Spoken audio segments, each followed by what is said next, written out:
Hello everyone, I'm Benjamin Rode. I'm Senior Fellow at the IISS and the editor of the Adelphi book series. It is a very great pleasure to welcome everyone today to the launch of our latest Adelphi book by Dr. Bastian Giegerich and Professor Maximilian Terhalle, entitled The Responsibility to Defend, Rethinking Germany's Strategic Culture. Thanks to the sterling teamwork of the IISS Publications Department, especially Alice Averson, it will soon be in the hands of all IISS members, and it is available today for purchase from Routledge and Amazon, including in Kindle format. It was a very great pleasure for me to edit this book, which I feel makes an important argument about an important topic. The book argues that Germany's strategic culture is inadequate. This strategic culture does not allow Germany to develop a security policy capable of addressing the threats it faces today, namely that with the rise of China, the United States can no longer be expected to be responsible for the conventional defense of Europe, and that a meaningful contribution by Germany to this military defense is required. The authors argue that Germany must reconceptualize its historical responsibilities to include the responsibility to defend the liberal order and the liberal values from which it has derived so much benefit, and that this responsibility to defend must entail the willingness to use military power. Now, Bastian and Maximilian are well aware that this argument may prove controversial in some quarters, which is all the more reason why it needs to be made. Their hope, and my hope, is for the book to promote a healthy and open debate about the purpose of German power in a changing world. And as you'll all be aware, Germany is soon to hold federal elections, which will usher in a new post-Merkel era in German politics. And the question of Germany's geopolitical responsibilities is certainly one that merits attention in that election campaign. Only last week, the IISS was delighted to open its 5th office, IISS Europe, in Berlin. The Berlin office has been made possible thanks to the generous support of the German federal government. And were it not for COVID restrictions, this launch would be being held in person in our new office. But we do hope for such events to be taking place very shortly. And the IISS hopes to bring a strategic perspective to discussions of German and European security, defense, and foreign policy. And we hope that this Adelphi book can serve as an initial offering in this vein. So I'm going to ask our 3 speakers today to speak briefly for up to 5 to 7 minutes or so, before turning the floor over to questions from the audience and discussion among the speakers.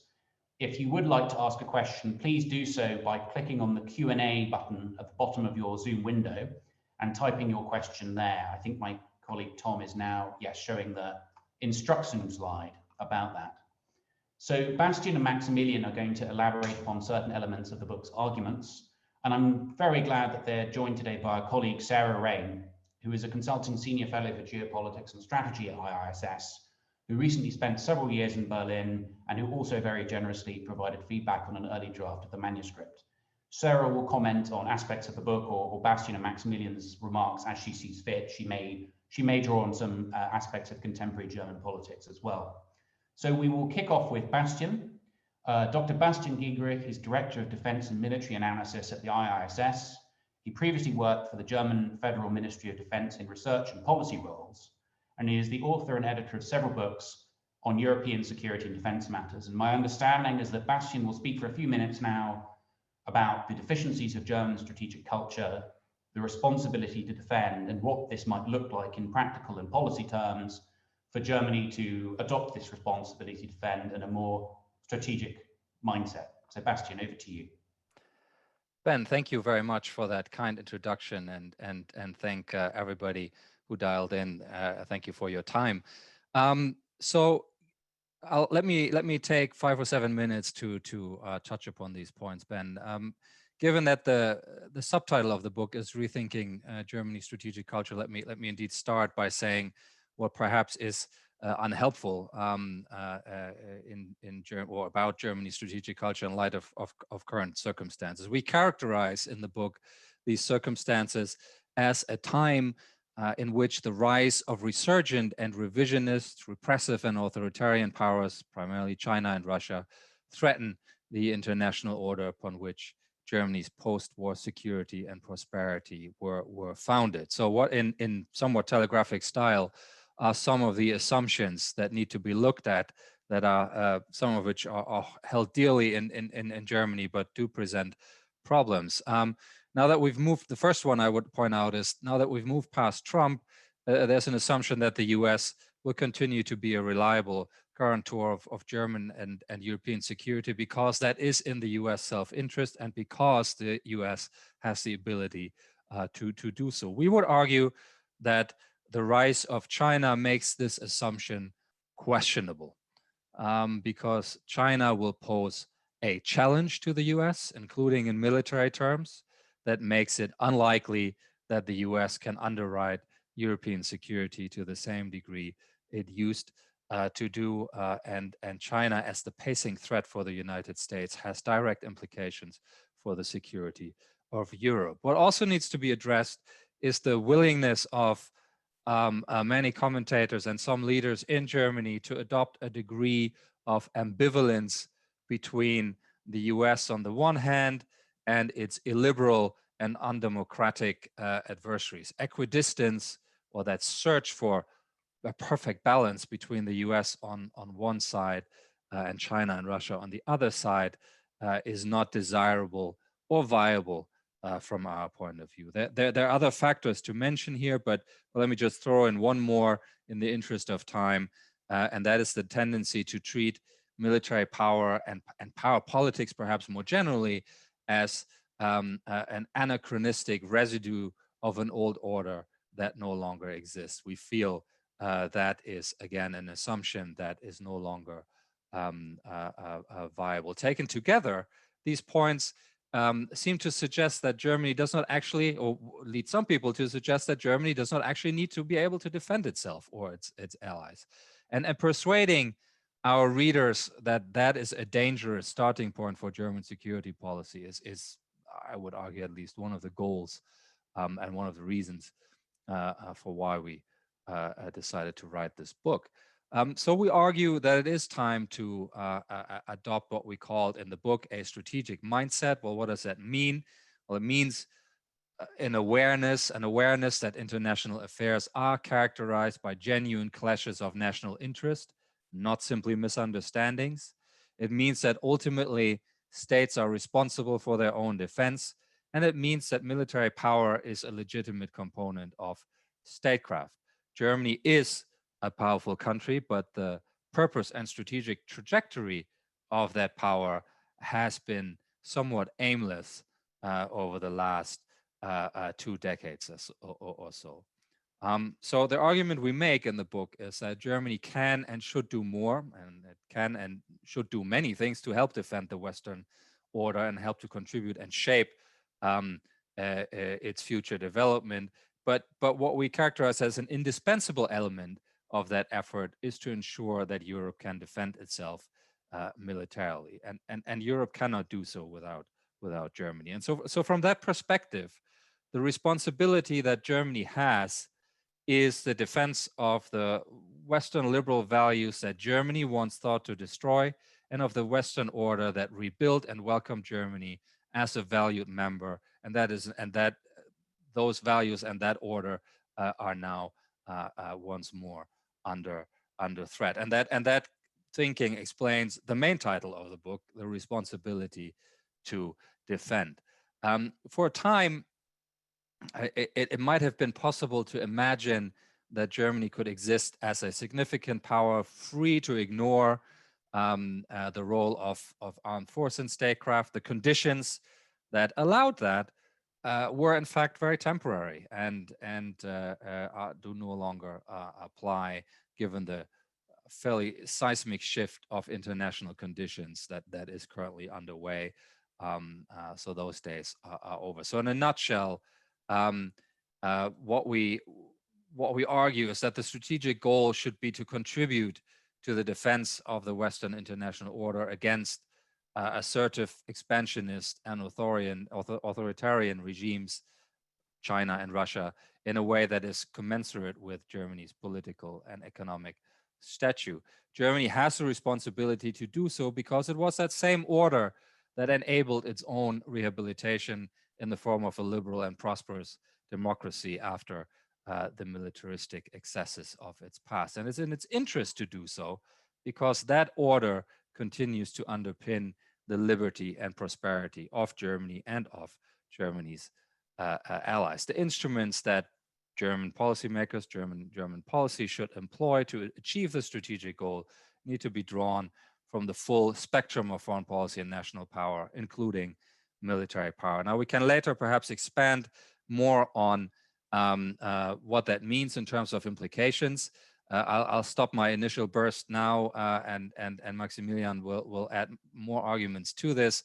But the themes that need to be talked about in terms of implications are communications with the electorate, defense spending, the process of defense procurement and acquisition, the process of innovation and how technology helps or hinders preparing for this complicated world, questions of nuclear policy, and of course questions of institutional structure to create a space and mechanisms to have that kind of debate that we talk about, and that would enable the kind of strategic mindset that we want to pursue. And it starts, of course, with thinking about that historical inheritance that every German leader needs to remember, and think about that as a responsibility to use German power for good. That's what we try to capture with that title, The Responsibility to Defend. Ben, let me stop my initial burst here and hand back to you. Thank you, Bastian. That was extremely interesting and also vitally concise. I'm going to hand over to Maximilian now. Professor Maximilian Terhalle is affiliated with King's College London. From 2019 to 2020, he served as a senior advisor to the UK's Ministry of Defence. He's previously taught at Columbia and Yale University security programs. He's undertaken fieldwork in China and Egypt. His work focuses on hard security, strategy, and world order, and he has written or edited 7 books and published widely in international newspapers and journals. He's also a lieutenant colonel in the reserves of the Bundeswehr. And I believe Maximilian is going to talk to us a bit about a concept he raises in the book of the Machiavellian moment and how that may help us to understand the key choices facing Germany today. Maximilian, over to you. So first of all, I'd like to thank the ISS for giving us the opportunity to present our book today. Many thanks go to the rather splendid editorial team. In particular, though, I'd like to thank my co-author, Bastian, as he has been my brother in arms regarding all things strategic in the last decade or so. Rumor has it he has had something to do with the opening of the ISS Berlin office. I wouldn't be surprised if that were true. In any event, let me now talk a little bit about what I've been asked to talk about today. So for a start, to me, Germany's attitude to international security often resembles someone stumbling through a boxing ring who is actually looking for yoga partners. Now, that can't be healthy and is somewhat irresponsible, after all, hence the first part of the title of our book. Whether Niccolo Machiavelli ever immersed himself into yoga, we don't know.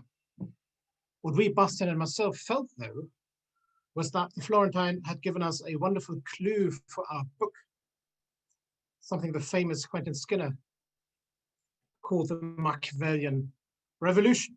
By that, Skinner did not refer to Machiavelli's notion of morals in politics, but rather to the Florentines' most powerful conceptual contribution.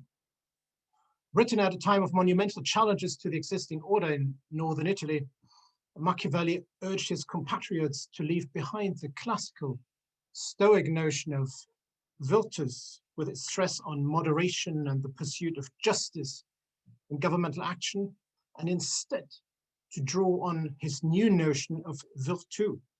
Much has been made of the cynicism that Machiavellians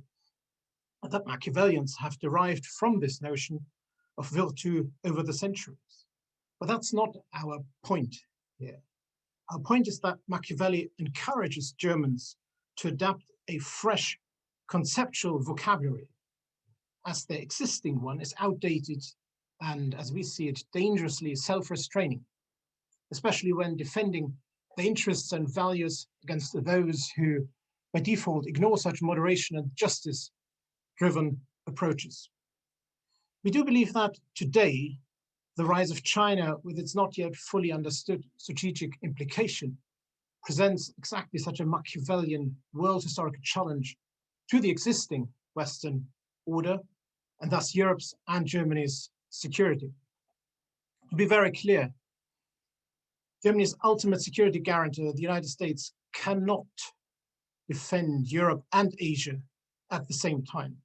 The hard truth is, therefore, that should the US and China go to war in East Asia, NATO's eastern flank could not be credibly defended by Washington against Russia. This is quintessentially why Germany needs to adopt a new vocabulary, a new and strategic mindset. The Western international order, and Bastian referred to it, enabled what was left of the country after 1945, first to regain reputation as a civilized power, and then to prosper enormously economically, so it could grow as a democracy, all of which was only made possible under the nuclear umbrella provided by the United States. This order in particular is now under massive threat, ideologically and power politically. In fact, this threat goes to the very heart of the preconditions that have buttressed the success of Germany as a democracy and as an economy. Defending this Western order and its vital preconditions strategically in the present and the future defines, as we see it, the essence of the answer to the question, what is the purpose of Germany's power? Accepting today's power political reality, in which other major players are employing, sometimes bluntly, sometimes more veiled, the whole range of their power-related means to fundamentally alter the existing order, is indeed the crucial first step to take for Germany's future leaders. The second step is for Berlin to assemble its very own arsenal of power, economic, financial, technological, cultural, and critically military, so that it serves the purpose of defending the Western order. The fact that there is indeed a powerful international struggle going on over the future of world order has by no means already sunk into the minds of German decision makers. A Machiavelli-inspired change of the underlying mindset is badly needed. Let me give you an example ahead of the NATO summit on the 14th of June. Joe Biden has grudgingly made concessions to Berlin on Nord Stream 2. The main reason for this step was precisely that he won't make any concessions on China. Biden, Blinken, and Sullivan, supported by a bipartisan majority amongst Americans, will make a few more attempts to convince Berlin of a harder, a more strategic stance on China. Ultimately, though, if more diplomatically than Trump, they will raise the legitimate question why America should continue to provide its nuclear security guarantee against Russia, which Europeans can't do themselves, while Germans believe they can go on and cherry-pick vast economic benefits from trading with China. In many ways, therefore, the upcoming NATO summit is the next opportunity for Ms. Merkel's more perceptive successors to better understand that international politics is yet again a dangerous struggle for power and over leadership in the international order. It is a struggle, I hasten to add, that the West can win or indeed lose. Frankly, I prefer the former result, even at the expense of Germany giving up on yoga. I'm convinced Machiavelli would agree. Thank you. Thank you very much for that, Maximilian. I may have to steal your yoga and boxing ring metaphor at some point. We're going to turn quickly now to Sarah Rain. Sarah worked for 3 years in our office, our Asia office in Singapore, as a research fellow on Chinese foreign and security policy. She's previously worked as a director of Barchester Group, a UK-based strategic and corporate financial advisory company, and as a diplomat in the UK's Foreign, Commonwealth and Development Office. Sarah, over to you. Thank you very much indeed, Ben, and thank you very much in particular to the two authors of this Adelphi book. It was a really enjoyable read. As Ben mentioned, I had the privilege of living in Germany for all but the last few months of the past 8-9 years. and trying my very best to follow development for the sort of push for a more strategic foreign and security policy through the series of Munich speeches that the authors refer to in their book. And I still learned a lot from reading this book, and I would really commend it to those of you listening.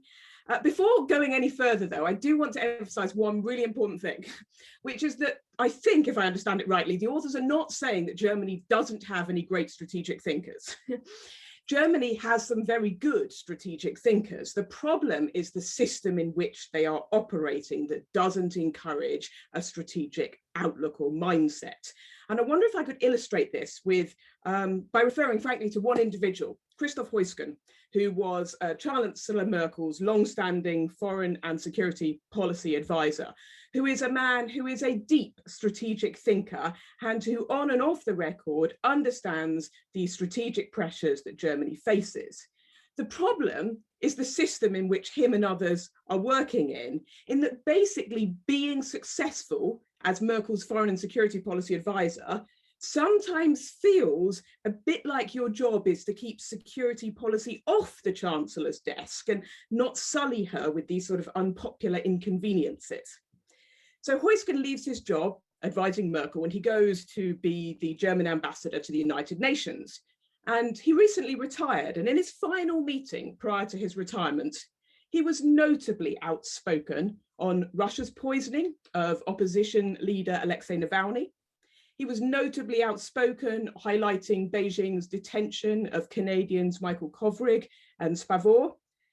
And his Chinese counterpart at the end is sort of on record as commenting good riddance on his retirement.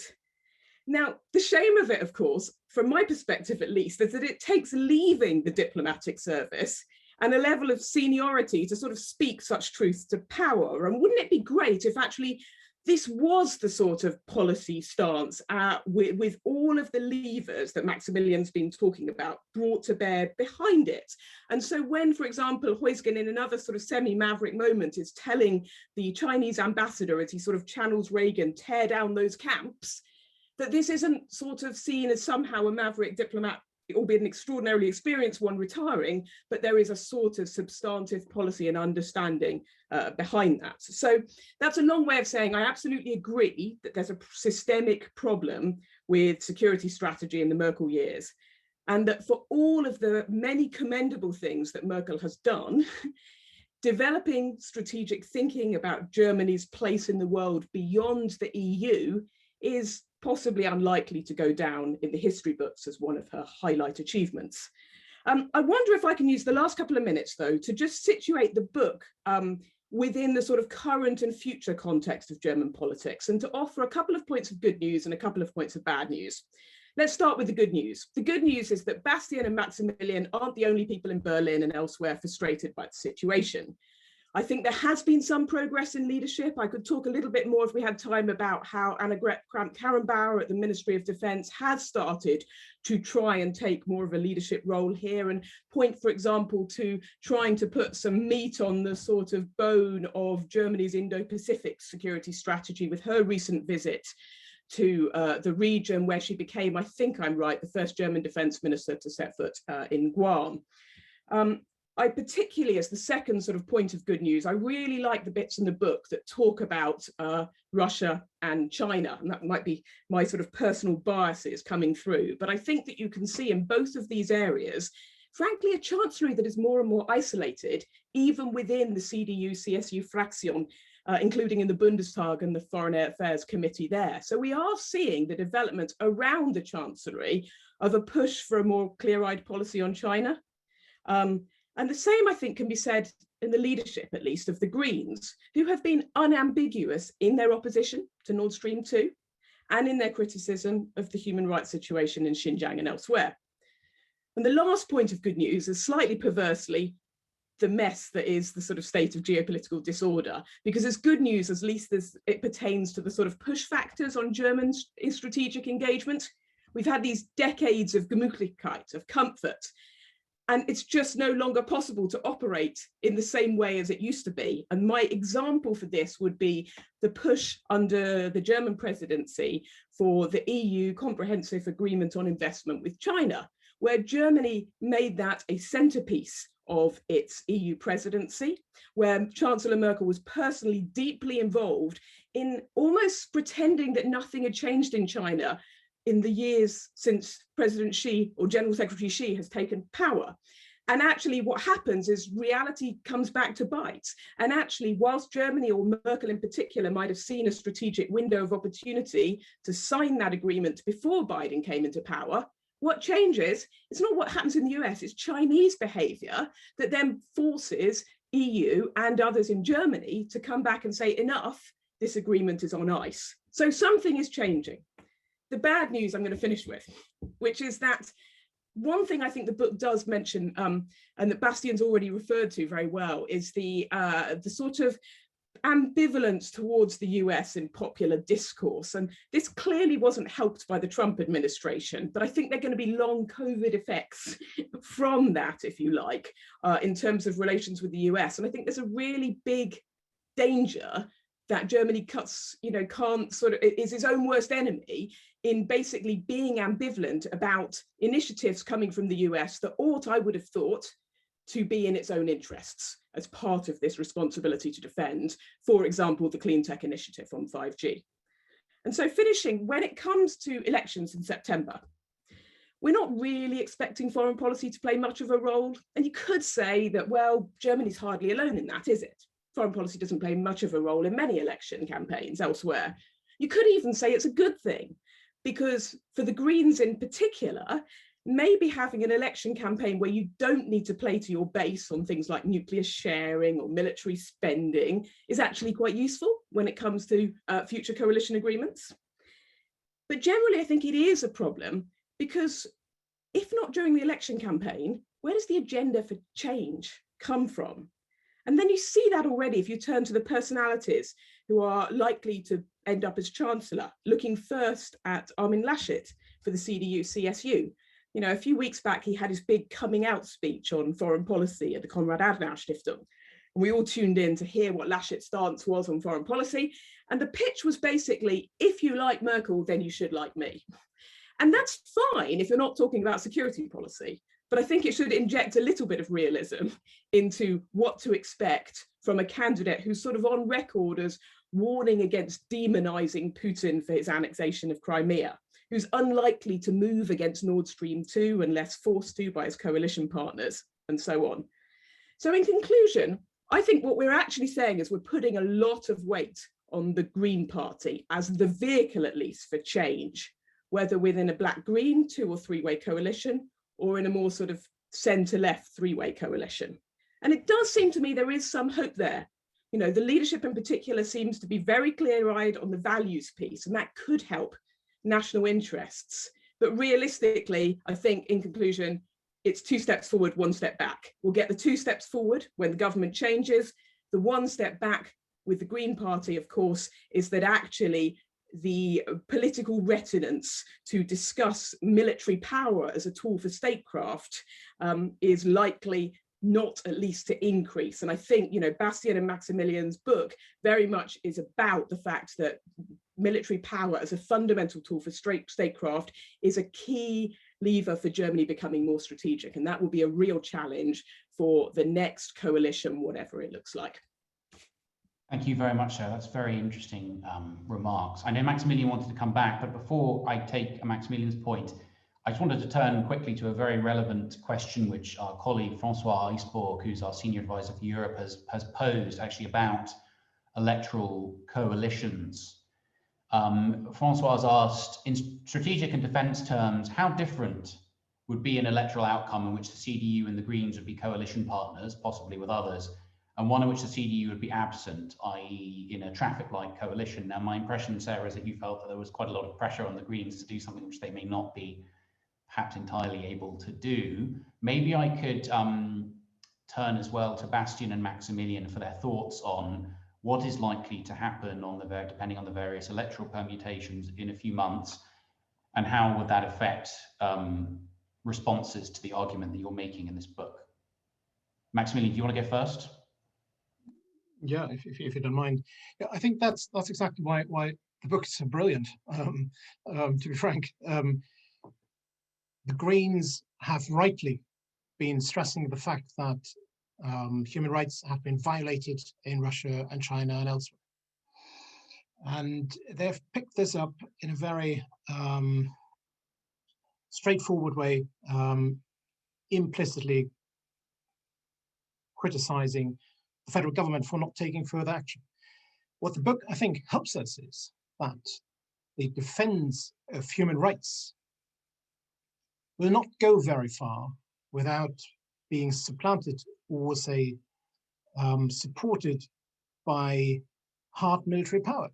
If you cannot and are not able and willing to address major violations of human rights in world politics without possibly putting pressure on the other, on the violating state with a threat of military force, or at least using military power as a way to pressure somebody to do something, you will not go very far. Now, the strongest example, I think, really is Syria.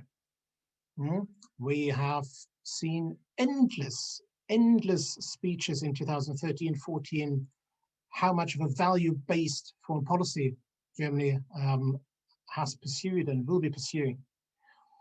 And then Obama backs away, and all of Germany's so-called value-based, Werte-basierte foreign policy drops down. The point I think that we're making at one chapter is, why hasn't this triggered a rethinking of Vladimir Putin's intentions?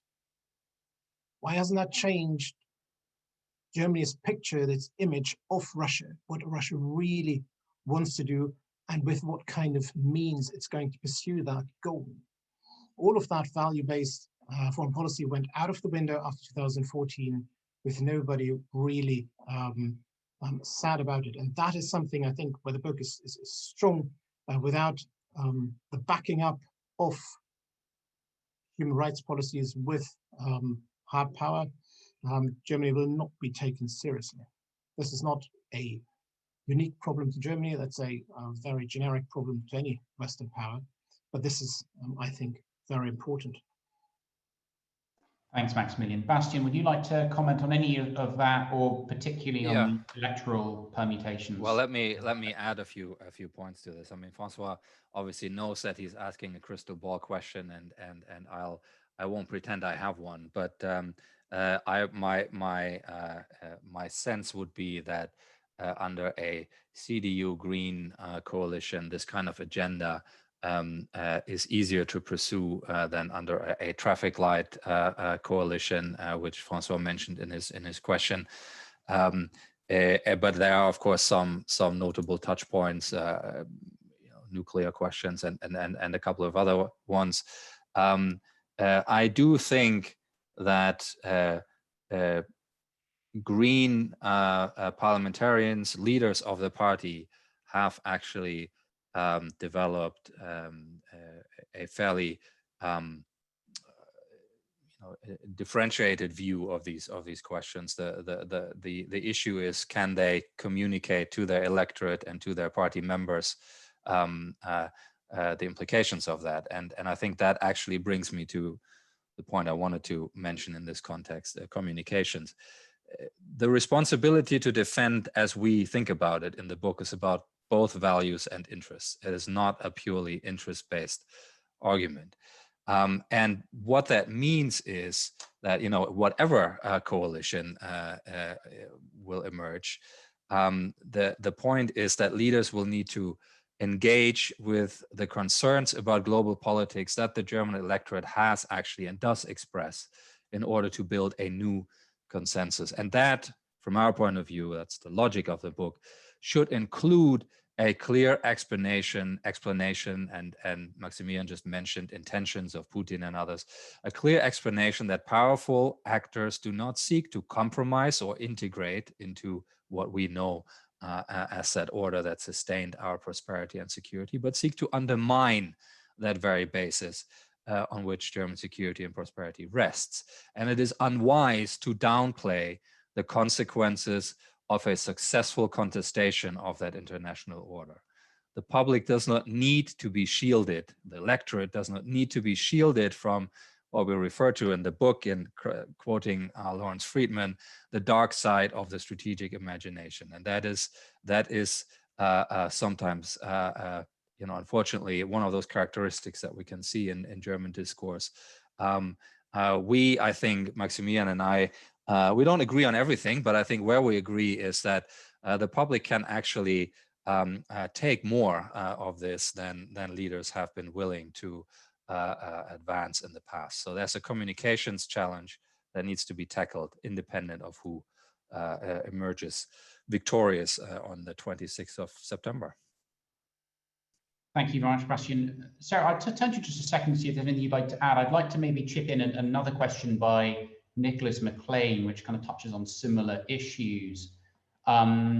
The panel has shone light on CDU and Green positions regarding human rights and standing up to Putin and Xi. Where does the AfD, the alternative for Deutschland, stand on these issues, including Nord Stream 2? Maybe you might want to have a chip at that question as well as anything else you may want to add to what's being said. I won't add to what's already been said because I can see there's lots of other questions coming in. I mean, on Nord Stream 2 and AfD, can I give a flippant response of I don't think I care? I'm not sure it's really going to matter. What matters is whether when they're negotiating the coalition agreement, given how advanced Nord Stream 2 now is, it's very easy. If the AfD had any influence, it's very easy to finish the job, isn't it? The challenge will be, can you actually stop what is close to becoming a fait accompli?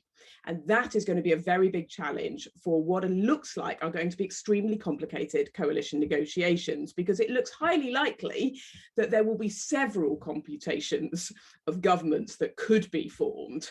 And therefore, whilst foreign policy is unlikely to be at the forefront of those, I would have thought that Green Party asks of the CDU, CSU on things like Nord Stream 2 are going to be substantive discussions in the Foreign Policy Committee working groups that will inevitably break out after the elections at the end of September.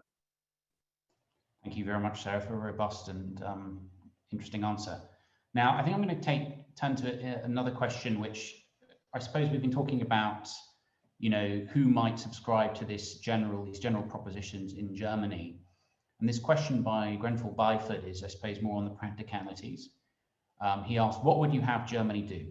What percentage of GDP should be devoted to defense? In what would you invest the extra money, equipment, manpower, technology? Now, I'm tempted to say the book delves into this in some detail. So we can't do full justice to Bastian and Maximilian's written arguments on this. But maybe, Bastian, you could have a first go at that, especially the vexed question of what exact percentage of GDP should you devote? Because I recall something which came up, which I was very interested in the editing process, as you pointed out to me about historical shares of GDP devoted to defense, and that was very interesting to me. So maybe you could touch on some of those questions, and then maybe Maximilian and Sarah could pitch in if they would like. Okay. So there's the question of the money question of how much is enough, and then I think there was another element to it about where to put the money. I think equipment, manpower, technology, I think were mentioned. So let me answer it the following way. I mean, Germany actually, and that picks up on your historical point, Ben, Germany has actually ironically shown that it is possible to have both strong social spending and strong defense spending. Historically, that was possible. The point to mention this is to underline that there is no structural factor that limits German defense spending to 1.2, 1.3, 1.3 something percent of GDP. That is a political choice, and political choices, of course, can change. The point we are making in the book is, I don't think we use those exact terms, but basically, if you look at Europe, the largest unused hard power potential is in Germany. If you look at NATO's European member states, and EU member states. So we argue in the book that the ambition might be, or a useful ambition might be, to make a meaningful contribution, German contribution, to the defense of Europe in Europe, to provide a crisis management capability in the wider European neighborhood, and to enable a regular presence further afield. Now, given that the question was, what's the precise number that should be spent? I'm not going to answer that with a, whatever, 3-digit precision, because what we did do within some detail in the book is go the other way around and say, if Germany were to, on a sustainable basis, spend 2% of GDP, could that ambition that we have just outlined fit into that framework? And we do crunch the numbers. We make some assumptions, obviously, that you can read about in the book, but we do feel that actually that would be possible, that would be feasible. So we're not talking levels of defense spending that are wildly outrageous or would push us into a completely different ballpark. We're just saying it's actually feasible on the basis of commitments that the German government has made already in multinational settings, that it has used to inform its own defense planning assumptions, that it has then just forgotten about when it comes to setting the budget. So and then we talk a little bit about in the book what that might mean for how to deal with technology, how to deal with equipment shortfalls. There's detail of that in the book that I just can ask you to look into, and maybe I'll stop here, and I think Maximilian has a few points to add. Maximilian, please go ahead. Can I just add 1 or 2 points? We do indeed outline many of these details that Bastian has talked about. The most important part, I think, that we need to understand is what Bastian said at the beginning. It's all about political choices, but how are these choices informed? But what perceptions, worldviews are they informed? If you do perceive of China as a market, then you will not see the need to invest in hard power. If you do see Russia, despite Germany's participation in NATO maneuvers and so on and so forth, largely look at Nord Stream 2 as a historical power with which acts of reconciliation still need to be done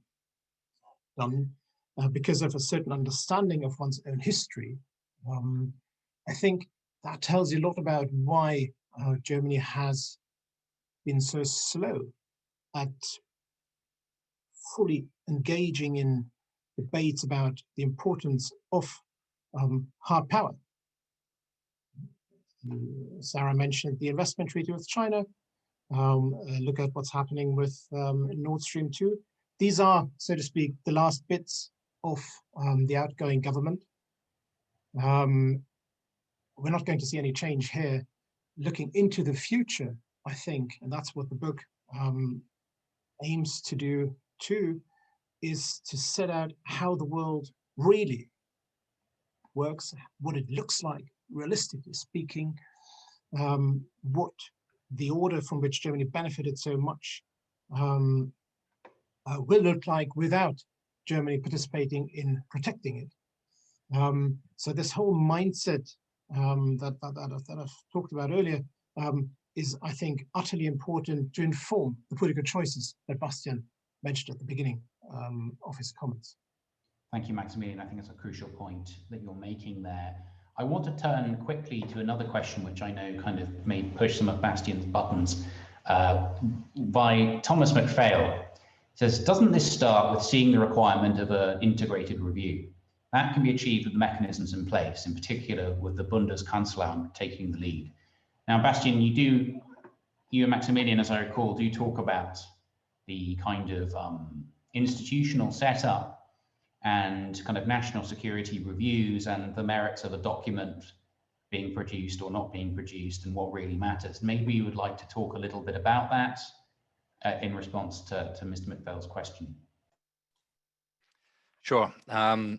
So I disagree with Thomas, a little bit, because, I mean, yes, an integrated review, I suppose we could now have a conversation about how integrated the integrated review is that Tom seems to be referring to, namely the British one. But my point would be that the mechanisms that are in place are actually not conducive to doing that kind of exercise, because the German institutional setup actually does not create mechanisms to truly integrate different perspectives from different owners of the national security puzzle. At best, they coordinate them.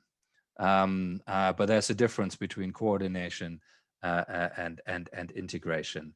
Now, I'm personally not overly concerned with what you call these structures, and there's been a long standing debate in Germany on whether Germany needs a proper national security council, whether it needs a national security strategy. Ultimately, I think a document, to me, codifies the process that goes on before. It codifies this, it makes it a reference point, that's important, but the actual shift happens before, and in the possibly becomes clearer in the process of writing it down. But the document itself, the document is not going to be the trigger. The document is the codification of a shift in mindset. I would argue that the current decision-making structures do not provide a venue for that kind of integrated thinking. Let's move that away from what the British government has just done, but treat it as just an unloaded term. Integrated thinking, I don't think is something that those existing structures really allow. There isn't a venue for that actually in the German security policy making process. If there were one, as we have argued in the book, it would need to come with the authority of the chancellor rather than one of the cabinet members for it to have an effect. Sarah, yes, you'd like to just a quick follow-up there, that Laschet in his speech at CAS did of course commit to appointing a national security advisor, which would clearly be situated within the Chancellery, and therefore some prospects of the process that Bastian was just talking about. We have another question actually touching on kind of institutional and cultural questions from Vladimir Handel in Prague, who asks, is the German military ready for this change mentally? Are they an engine of this change? Sometimes they were the most restrained actors. I was wondering if anyone on the panel would like to take a crack at that question. I'll go first, and then Maximilian, who occasionally obviously wears the uniform, might have other thoughts on it as well. But my view is this: I think in many parts of the German armed forces, there is clarity about the requirement. There is clarity about the implications of the requirement, what it would cost and what it would mean. Now, not everywhere, certainly not. But if you look at even the national level defense planning assumptions, which then are influenced by NATO planning assumptions, EU planning assumptions, and obviously feed back into those, I think there is a language in there that if that language were taken seriously, it would lead to a different spending envelope. It would need to a different focus for the reform of the procurement process, for example. So I think there are these pockets of clarity of strategic thought and perhaps engine of change, as I think was the term. But I wouldn't say the armed forces in general represent that. But there's a different point here that is important, namely that counterintuitively, perhaps, what the German armed forces trained for a very long time and actually struggled to adapt away from was the preparation for high intensity combined armed warfare. Ironically, while obviously that's not a desirable reality, preparing for that contingency was always more in the comfort zone of the German military than power projection to far away places for crisis management purposes. And I would suggest you can see that in the way that the Bundeswehr struggled to adapt, and we talk about this in the book as well, struggled to adapt to changing situations in Afghanistan when the northern insurgency kicked off and so on and so forth. The German Bundeswehr struggled to understand, for example, at the time, counterinsurgency as a non-kinetic activity because it lacked some of these reference points. So counterintuitively, some of these things we've been arguing for, I think in parts of the Bundeswehr are probably quite within the comfort zone. But I wouldn't dare to say it's universal, given that we're talking about a very large organization with lots of people in it. But I think you'll find the anchors for that logic in there. I don't think the Bundeswehr sees itself as social workers with guns. I don't think that's the image that people have of themselves. So I think there's a readiness to have that conversation, and there's some thinking there to build on. Maximilian, as a officer in the reserves, I would like to hear your view as well. I'm mindful we only have about 6 minutes left, and I do want Sarah to answer a question that's been raised about China and Germany. But Maximilian, please do let us know your view. Just to be clear, I'm not speaking on behalf of the German Bundeswehr. I'm here. I'm free citizen to speak about security. Now, one of the bigger points is that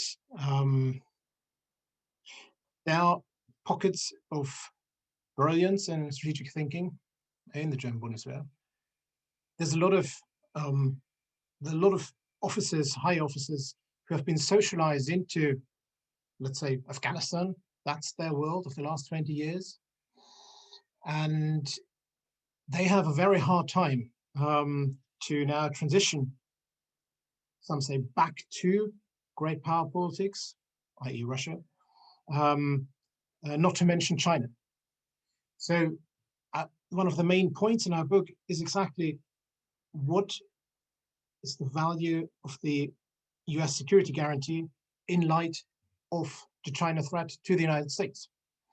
What does that mean for Germany regarding the eastern flank of NATO? Well, it means an awful lot for Germany. I am not sure that the hardware is there. The minds, I believe, are ready to be convinced. Whenever I have conversations in the Bundeswehr, it always comes down to one point. Nobody explains the purpose, the strategic purpose of what we are actually doing here. We can engage in Mali and elsewhere, everywhere, we do that dutifully. But what is the broader purpose of what and why we're doing what we are doing? Now, and once you transition to the Russia aspect, of course, people ask, so why do we need deterrence when we build Nord Stream 2 at the same time? So all of this, I think, has led many officers to start rethinking security policy. But I think we're far away from fully grasping the strategic implications of China's rise for European security. I haven't heard many high officers talking about these interlinkages between the different spheres of international politics in a military strategic sense, and what it means when a US umbrella isn't as credible as we wished it to be.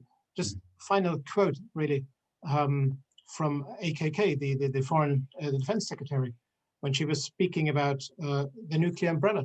She simply said that we can't do nuclear deterrence, and we don't want to. So America is back in the game, which tells us that further thinking about what that means in relation to the China factor hasn't gone very far in Berlin. But I'm not without hope, and really believe that some will take on this task and push further thinking, possibly by reading our book. Thank you very much, Maximilian. Sarah, at least one of our panel has to go in 3 minutes on the dot. So if you could give us a punchy 2 minutes on the simple topic of German economic ties to China and the leeway that gives China, would be much appreciated. I mean, to Germany rather, that'd be much appreciated. Thank you very much. I will do my very best. Interconnectedness, absolutely a problem. Clearly, there are dependencies that complicate, and I think the person asking the questions published a sort of very nice anecdote about the complications that these interdependencies protect. And I think we see the interdependencies, the appreciation for these interdependencies in the key roles in Chancellery. If you look, Jan Hecker, Merkel's foreign and security policy advisor, what's his next job? He's going as ambassador to Beijing. Who's Merkel's key sort of China influence within the Chancellery? Many people will tell you is Henrik Röller, you know, who is Merkel's advisor on economic policy. And I'm not too sure that this interconnectedness, whether the BND would wish it or otherwise, is really going to change, because you're looking at a country that fundamentally, you know, by 2030 is possibly going to have a middle class of 800 million people. So the commercial interests are going to continue, and Germany's coalition government is going to have to continue managing those interests. So if you look at the frigate, the Bastian on its South China Sea Indo-Pacific tour, it's going there as far as the Defense Ministry is concerned to reassure allies, you know, so it's doing these port calls, it's Japan, it's Australia, and then actually the Chancellery, as I sort of understand it, get involved and say, well, what are you doing? You know, we have to have a port call with Shanghai as well, and before you know it, you have a slightly mixed, confusing message. How will it change? Well, again, we're resting an awful lot on the Greens here, and I think we're going to see this as part of the election campaign attack, because there's no question that Laschet will attack the Greens in the upcoming election campaign for risking jobs with their sort of Green Deal. Yes, we can go green, but not at the expense of jobs, in particular coming out of a pandemic, hopefully. And that some of that will, the undertones will ring through for China. I will have to stop there because I need to let Bastian go. Thank you so much, Sarah. It's much appreciated, and a masterclass in concision. I'd like to thank the audience for joining us today and for asking us these really excellent questions. I'd like to thank Sarah for her commentary and the questions she's raised and the points she's made, which have really illuminated the topic. And of course, I'd like to thank Bastian and Maximilian for writing the book and for bringing it into the world. And I encourage you all to go and buy it. It's on sale today. Thank you all very much. Do take care.